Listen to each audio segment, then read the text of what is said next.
Consideremos uma superfície sigma, conforme mostrado na figura.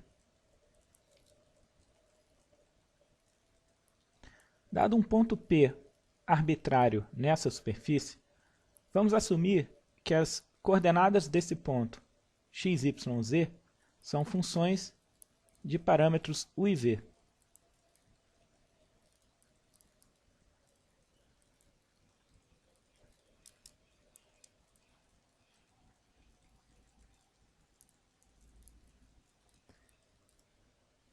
Aqui nós supomos também que x, y e z como funções de u e v têm derivadas parciais contínuas em relação a u e a v.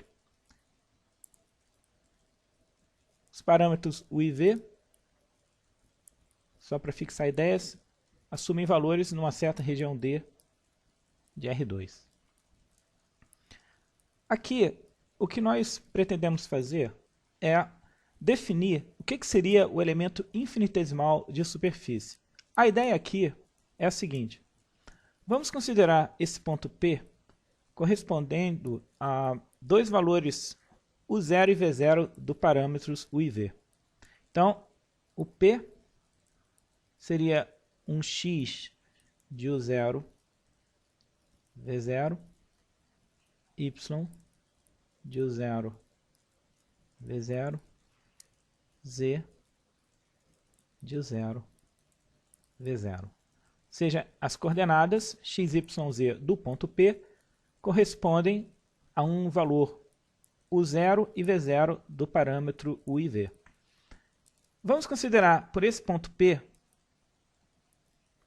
duas curvas que a gente vai denotar por gama e gama tilde. Aqui, para o desenho não ficar muito carregado, a gente vai considerar esse ponto P aqui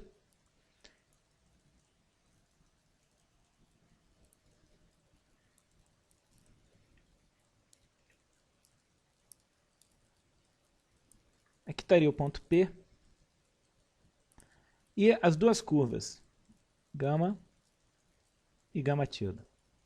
A ideia aqui é a seguinte: essa curva gama ela vai ser definida como sendo uma curva passando pelo ponto P associado ao valor U0, V0 dos parâmetros U e V. Só que, no caso da curva gama, a gente vai admitir que os pontos da curva gama são obtidos fazendo o U variar no entorno de U0. Então, por exemplo, essa curva gama aqui, vamos dizer que a função vetorial que descreve, vamos denotar com esse símbolo alfa, é uma função de U definida como sendo x de U, V0, y de U, V0, z de U, V0. E aqui a gente admite uma pequena variação do U em torno de U0, ou seja, vamos admitir um delta U0 fixo, e a gente então considera que esse U ele assume valores próximos de U0, no intervalo U0 menos delta U0, U0 mais delta U0. Então, essa curva gama, mostrada no desenho aqui, ela passa pelo ponto P e, se nós mantivermos o V fixo em V0, mas permitimos que o U varie em torno de U0, então a gente estaria produzindo essa curva gama, certo? Fazendo a variação do U nesse intervalo fechado, a gente estaria andando sobre essa curva aqui. Então, em particular, vamos considerar o vetor tangente a essa curva gama, ou seja, a gente vai calcular aqui o d-alfa du, porque o alfa é uma função vetorial de U. E vamos calcular esse vetor tangente no ponto P. Então, a gente vai calcular d-alfa du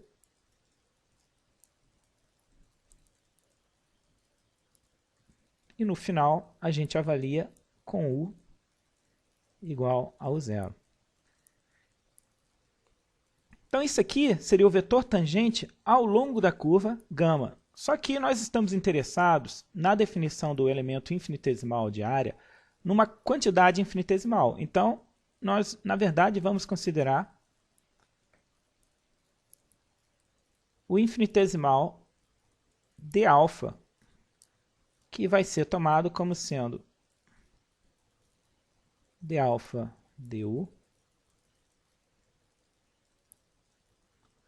calculado para u igual a zero, vezes du. Esse du é o que dá o caráter infinitesimal desse elemento d alfa. Então, d alfa é a derivada de alfa, vetor em relação a u, vezes du.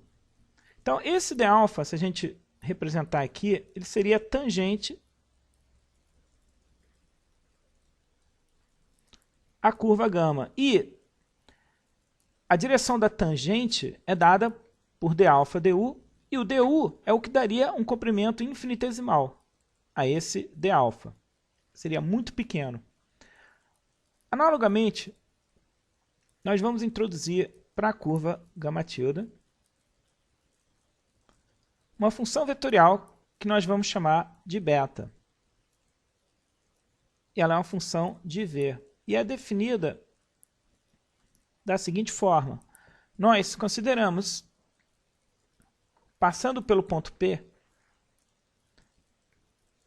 na curva gama tilde, todos os pontos, mantendo o parâmetro u fixo em u0, mas variando o parâmetro v numa vizinhança de v0. Ou seja, essa função vetorial beta de v é definida como sendo x de u0 v, y de u0 v, z de u0 v. E aqui a gente admite que o v ele assume valores próximos de v0, ou seja, vamos dizer v0 menos delta v0, v0 mais delta v0. Então, com essa variação do v, no ponto P, ao redor, próximo desse ponto P, mantendo o zero fixo e variando o v nesse intervalo fechado, nós estaríamos produzindo essa curva gama tilde. Aqui, analogamente, nós estamos interessados no que seria o vetor tangente à curva gama tilde, ou seja, vai ser da mesma forma que a gente fez aqui para o caso da curva gama.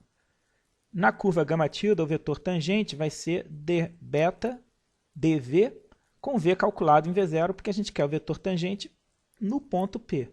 Então, fazendo aqui em cima,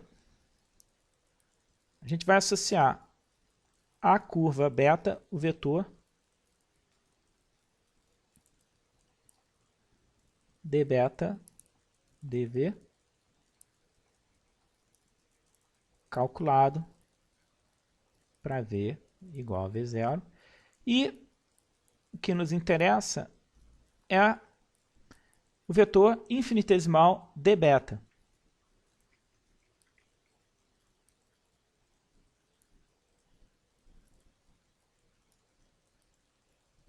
Que vai ser definido como sendo d beta dv com v igual a v0, vezes dv, que seria o que daria o caráter infinitesimal a esse vetor d beta. Então, d beta é um vetor infinitesimal tangente à curva gama tilde passando pelo ponto P. Então, vou fazer o desenho dele aqui, aproximado. Dizer que isso aqui seria o vetor d beta.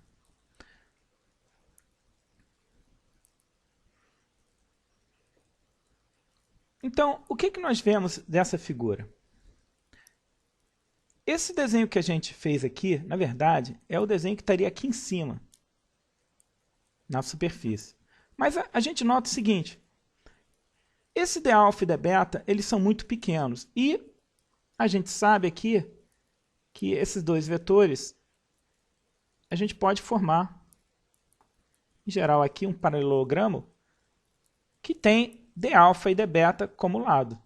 Então, d∝ aqui, a gente translada ele aqui para a extremidade do d∠, forma o outro lado. O d∠ a gente translada para essa aqui, extremidade do d∝, e forma o outro lado. E nós sabemos, da geometria analítica, que o produto vetorial d∝, vetorial d∠, numericamente, o módulo desse vetor seria a área dessa região. Ou seja,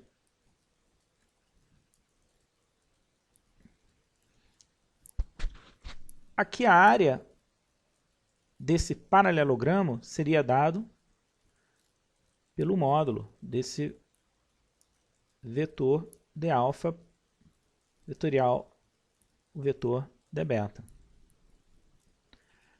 Agora, esse elemento de área que a gente quer definir o ds vetor. Isso aqui não é um vetor porque a gente pegou o módulo. Isso aqui serve para a gente definir o que a gente vai interpretar como sendo o elemento ds em módulo. Ou seja, o ds em módulo é o que é dado aqui. Ou seja, o elemento vetorial que nós queremos identificar vai ser definido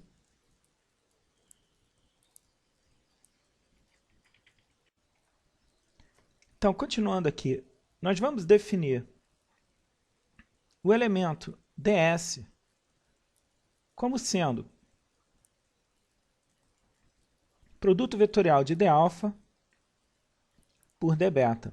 Mas, obviamente, a gente também poderia considerar ds como sendo d∠ vetor d∝. Porque há duas formas de você considerar o produto vetorial.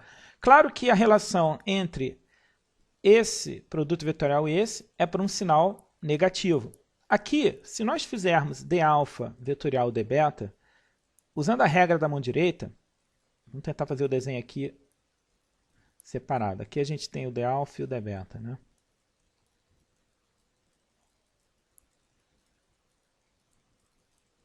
Se você fizer d∝, d∠, usando a regra da mão direita, isso aqui, vamos tentar fazer um desenho aqui em perspectiva, a gente considera o plano formado por esses vetores. Colocando a sua mão direita sobre d∝ e fechando a sua mão na direção do d∠, então isso daria, a partir do seu polegar, a direção do produto vetorial d∝, d∠. Então, nesse caso, d∝, d∠ seria um vetor que estaria perpendicular a esse plano. Isso aqui seria a direção de d∝, vetor d∠. Esse vetor aqui, eu não o desenhei aqui na extremidade, na origem comum, porque um vetor você pode colocar em qualquer lugar. E aqui o desenho não ficaria preciso em termos de caracterizar a direção. Então, nesse caso, se você faz d∝, vetorial d∠, esse vetor estaria dirigido perpendicular a esse plano definido por d∝, d∠, e nessa direção. Já se você fizesse o produto vetorial d∠, d∝, a direção dele seria contrária a essa que está aqui, seria algo aqui.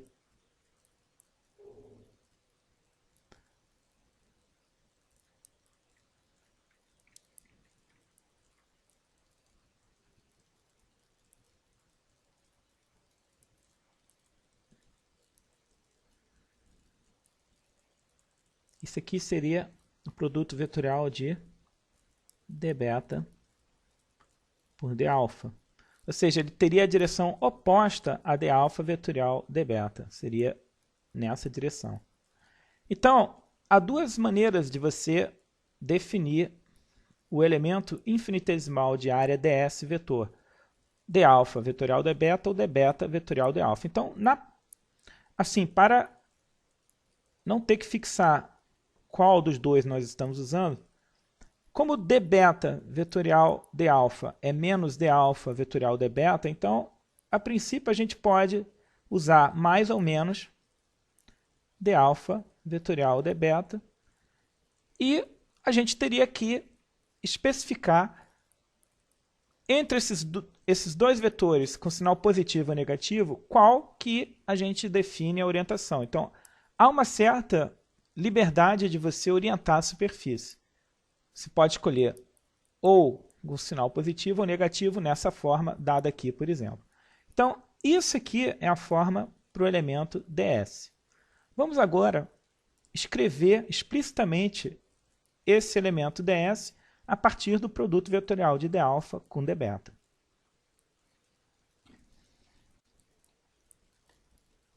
Então, aqui a gente está calculando o elemento ds. E esse elemento ds é o que a gente está calculando aqui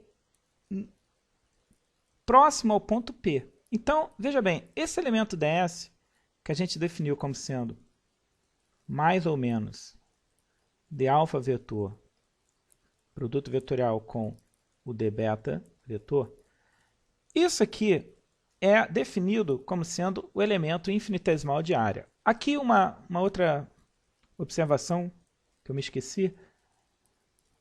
É interessante observar o seguinte. Esse ponto P que está aqui, você tem aqui as curvas gama e gama tilde. Então, a gente considerou o d-alfa, o d-beta,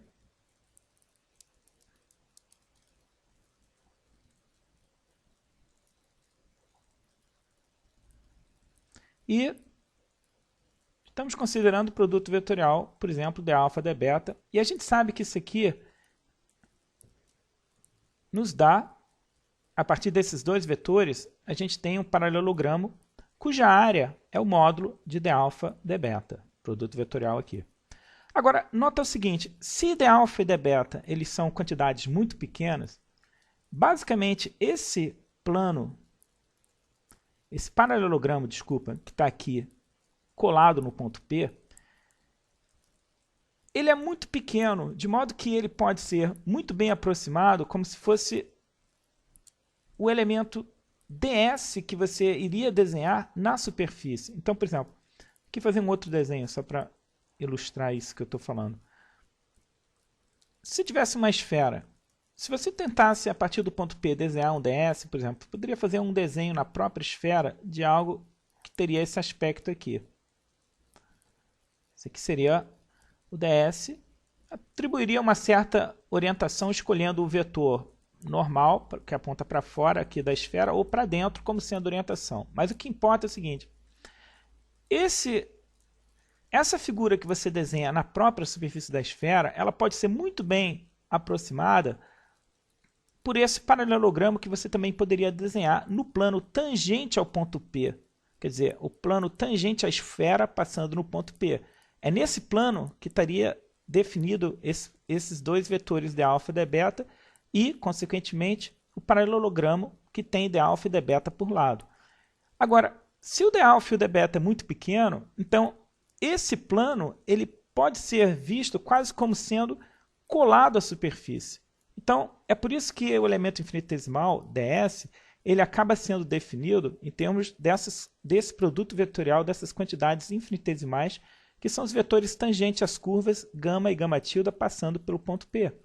Então, a ideia é que esse produto vetorial, se o d-alfa e o d-beta são infinitesimais, ele é uma boa aproximação porque seria um pequeno elemento de superfície desenhado na própria superfície. Quer dizer, é uma ideia intuitiva que a gente usa para tentar chegar numa justificação plausível do porquê nós tomamos o elemento ds vetor como sendo esse produto vetorial que envolve esses dois vetores tangentes às curvas gama e gama tilde.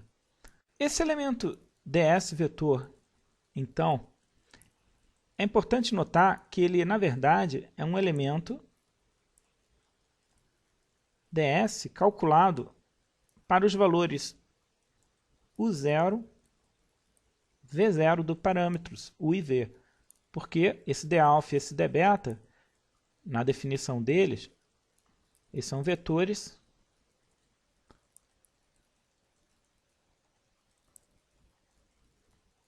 definidos a partir das derivadas calculadas em U0 e V0. Por exemplo, dα foi definido assim, dβ foi definido como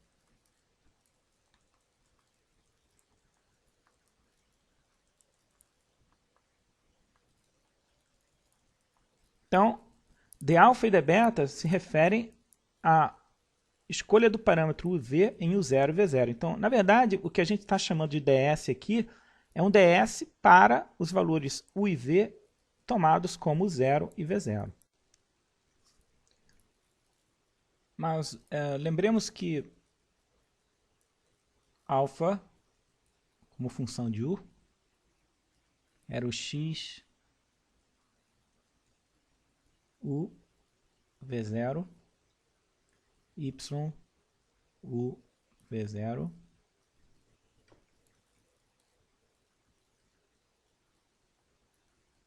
z de U V0. Então, dα em relação a U, essa derivada. Então, como é que o x depende de U, mas ele é uma função a princípio de U e V, então aqui vamos tomar essa derivada parcial. E isso aqui é equivalente, como o V0 está fixo, a gente pode olhar essa derivada parcial como sendo x uma função de UV, e no final a gente toma UV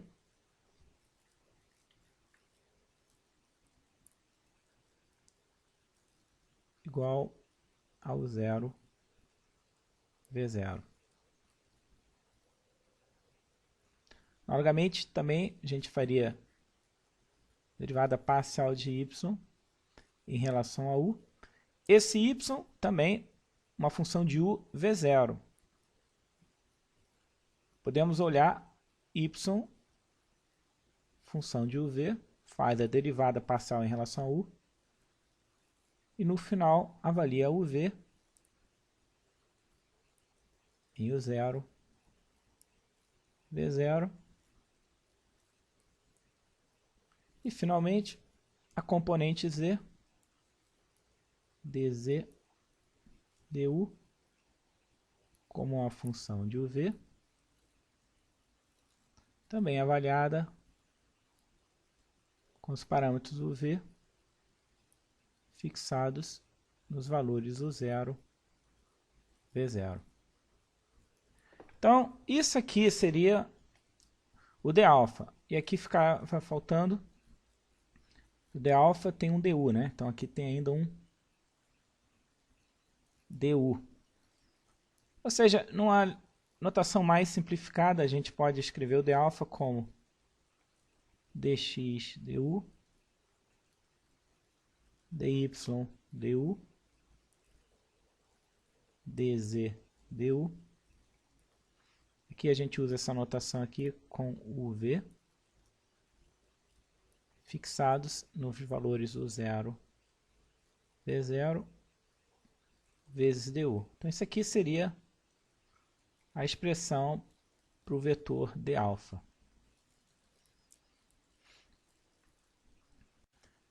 Analogamente,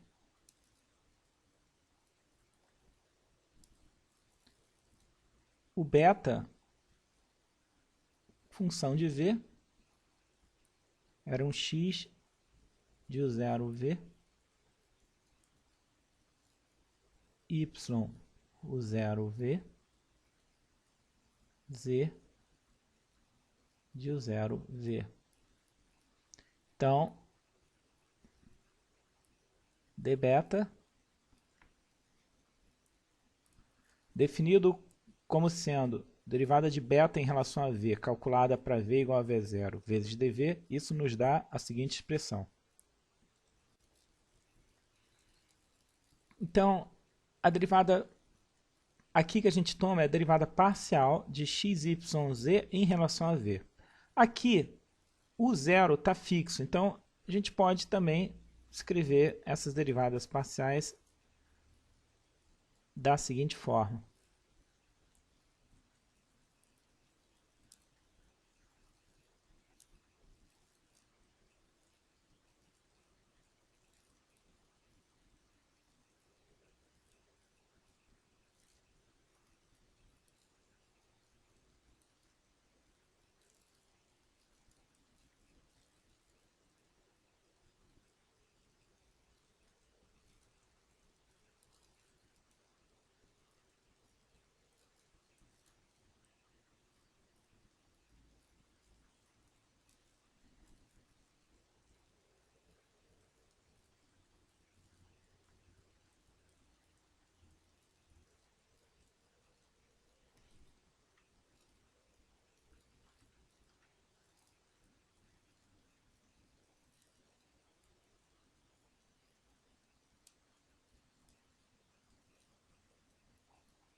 Isso aqui vezes dv. Ou também, de uma forma mais compacta, dx dy, desculpa, corrigindo, dx dv, dy dv, dz dv, com o v fixado no valor u0, v0, isso aqui vezes dv. Então, a gente tem aqui as expressões para o dα e o dβ nesse ponto P da superfície. Esse ponto P determinado pelos valores u0 e v0 do parâmetros u e v. Então, agora vamos considerar esse produto vetorial aqui, usando as expressões de dα e dβ dadas aqui em cima.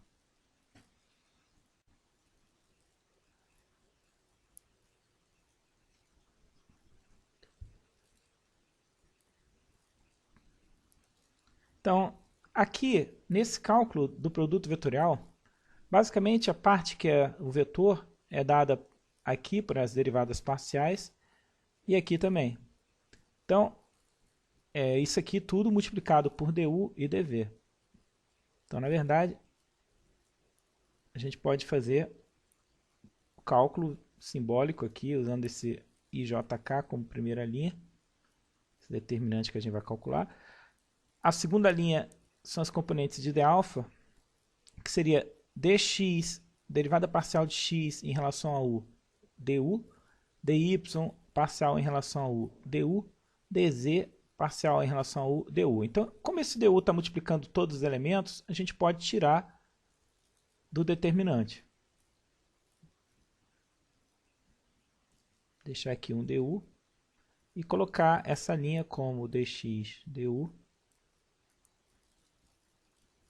dy du, dz du. E dβ entra como sendo a terceira linha, dx dv dv, dy dv dv, dz dv dv. Como o dv está multiplicando todos os elementos da linha, no cálculo determinante a gente também pode tirar esse fator comum que está multiplicando esses três elementos aqui e simplesmente escrever a terceira linha como dx dv, dy dv, dz dv.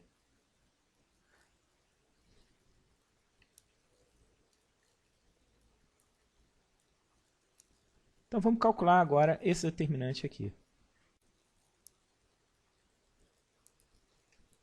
Então, continuando aqui em cima,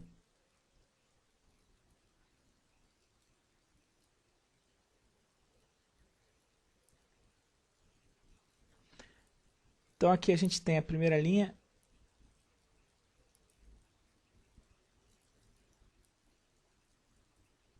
unitário i, dy du, dz dv. Depois tem essa linha aqui com j,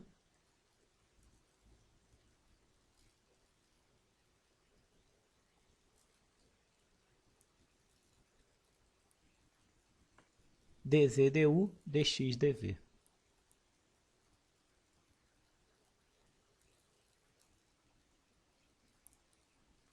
Depois essa aqui do K.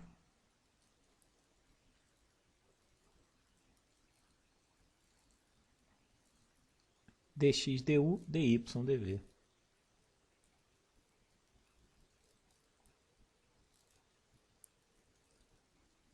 Agora as antediagonais aqui, menos K, dx dv, dy du.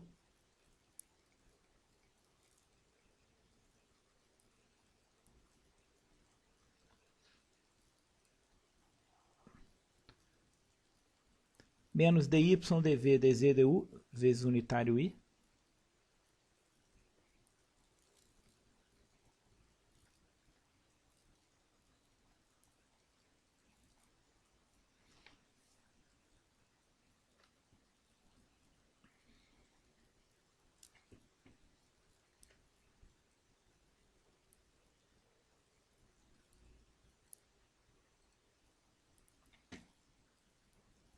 Aqui corrigindo, nessa do K, era dx dv, dy du, né? Então, dx dv. K, o i. E agora a última, antediagonal agora, essa aqui envolvendo o j. Então, menos j, dz dv, dx du.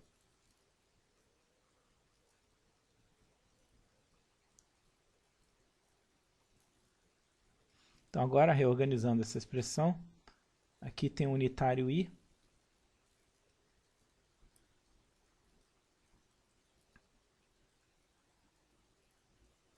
Então, fica dy du, dz dv, menos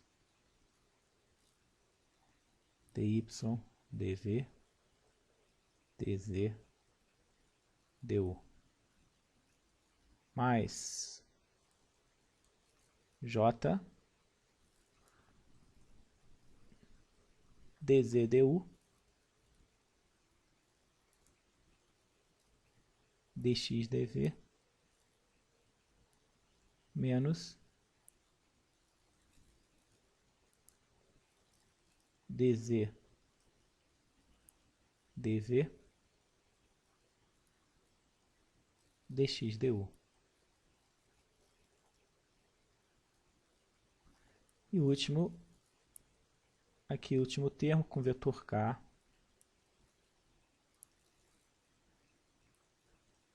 dx du,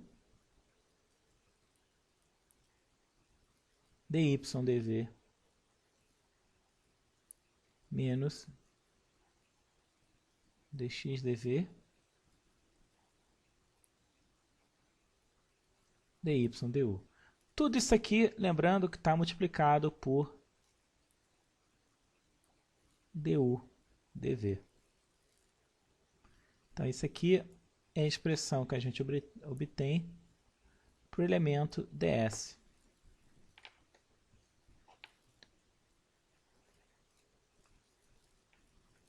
Quer dizer, ainda tem aqui, na verdade, né, o ds pode ser mais ou menos essa expressão. Então, corrigindo aqui,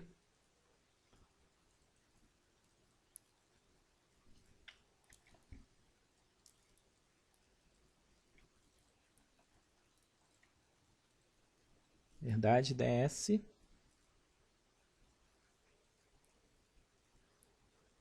igual, pode ser mais ou menos esse produto vetorial. Então, mais ou menos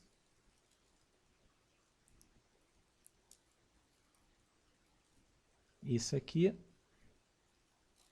Aqui faltou também o du dv, porque isso que a gente desenvolveu aqui foi só o determinante.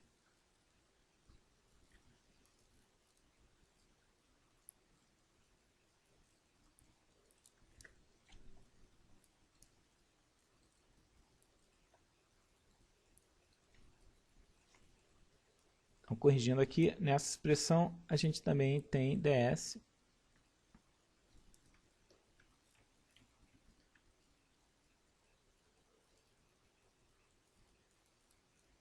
mais ou menos essa expressão que está aqui. Então, isso aqui é a expressão do ds. É o que nós vamos tomar como definição do elemento de superfície no ponto P. Então, lembrando que todas essas derivadas parciais estão calculadas num U e V fixados em U0 e V0. Então, a rigor, a gente ainda tem que indicar isso aqui, né? Essas derivadas parciais que aparecem aqui são calculadas para U e V igual a 0 V0. E aqui, então, a gente também indica isso por essa barra vertical aqui. Então, isso aqui é a expressão que a gente tem para o ds.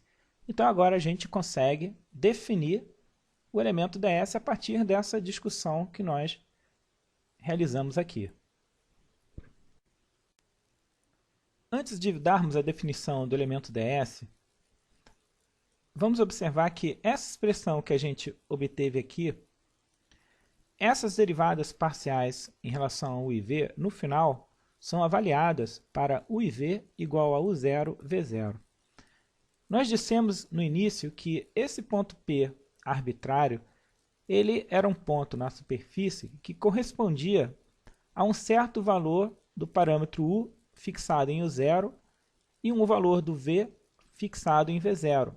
Mas o P aqui ele é arbitrário, porque não foi feita nenhuma imposição sobre o valor de U0, V0. Então, se a gente quiser olhar o ponto P como sendo um ponto genérico na superfície, a gente também pode simplesmente olhá-lo como sendo um P, onde o x, y, z, coordenadas desse ponto P, dependem de U, V. Ou seja, o 0, V0 era só para indicar que era um ponto fixo, mas arbitrário. Aqui, se a gente deixa o V em aberto, continua sendo um ponto arbitrário. Então, a expressão para o ds para um ponto P, cujas coordenadas são x de uv, y de uv, z de uv, é exatamente essa expressão, só que como agora o v não é necessariamente fixado em u0 e v0, a gente pode omitir essa prescrição que foi dada aqui. O 0 V0 é arbitrário, não vai mudar essa expressão se a gente considerar um U e V genérico. O que já está indicado pelo fato de o 0 V0 ser um ponto arbitrário. Então, a gente não precisa fazer essa especificação e deixa o I e V em aberto. Então, consideremos ds num ponto P associado aos valores U e V dos parâmetros, tendo essa forma aqui. Essa expressão para o ds genérica. Então, vamos agora definir o elemento de superfície ds.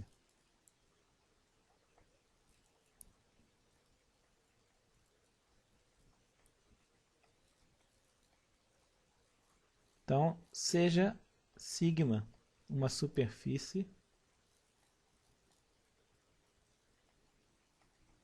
dada na forma paramétrica por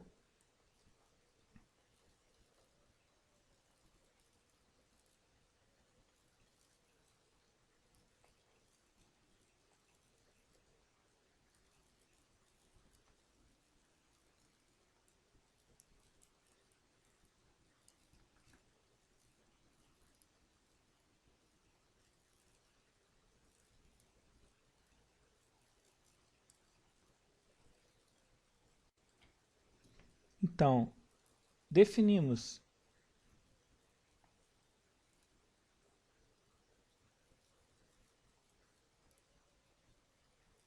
o elemento de superfície denotado por ds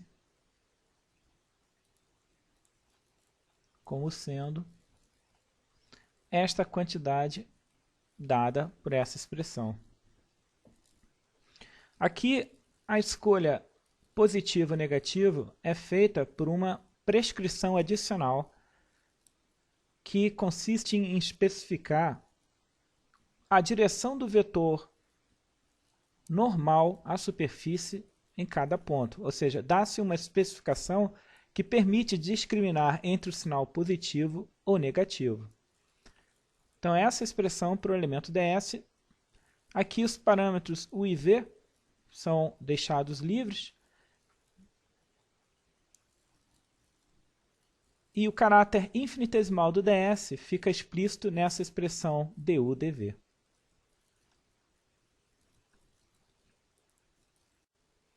Finalmente, notemos que eu havia mencionado que ds, o sinal mais ou menos, é feito pela prescrição adicional de especificar em cada ponto a direção do vetor normal. Ou seja, na verdade, esse ds aqui, ele tem em cada ponto da superfície a direção da normal da superfície. Por que isso? A direção normal em cada ponto da superfície pode ser visto da seguinte forma. Você considera o plano tangente à superfície no ponto, por exemplo, aqui o ponto P, e o vetor normal à superfície é, por definição, o vetor normal ao plano tangente à superfície no ponto, que é exatamente a direção desse vetor ds. Ele é um vetor normal ao plano definido pelos vetores que eram tangente a cada uma dessas curvas gama e gama tilde que aparece aqui. Então, ds tem a direção em cada ponto da superfície, a direção da normal à superfície no ponto.